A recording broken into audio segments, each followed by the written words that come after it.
Okay, so this is the next part in a series that's probably very relevant to you, especially if you're an artist or a creator. Tip number 1 is actually knowing your burnout signs. But a quick recap. For me personally, my burnout signs are when I don't want to clean my office and it looks like everything exploded everywhere in a fountain of glitter and rainbow. Yeah, that's when I know that I'm burnt out and honestly could really use a day off.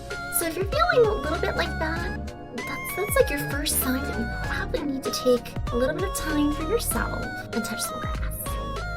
Number 2, setting clear boundaries. Whether it's with your job or your career, it's really important that you set clear boundaries so that way you can take time to relax and actually rest. Believe it or not, just because you love something doesn't mean that you can't overwork yourself with it. So just be sure to set some boundaries so you can carve out a little piece of time for yourself every week. Number 3, it's very important that you avoid overloading yourself with a bunch of stimuli or going on binges where you just try to learn anything and everything as much as possible. Yes, I understand that it's always important for artists to be learning. However, there is such a thing as following the rabbit hole too far. So what I like to do is when I get down the rabbit hole with something really interesting that I want to learn, I'll start putting all of those little things in a tab on my Notion, save it for later, and then I'll slowly work my way through all of those things so I can make an action plan.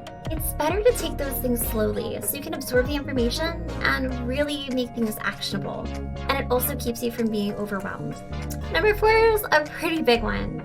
Allowing yourself time for hobby and rest. If you're an artist or a creative, let yourself have days where you literally do nothing at all.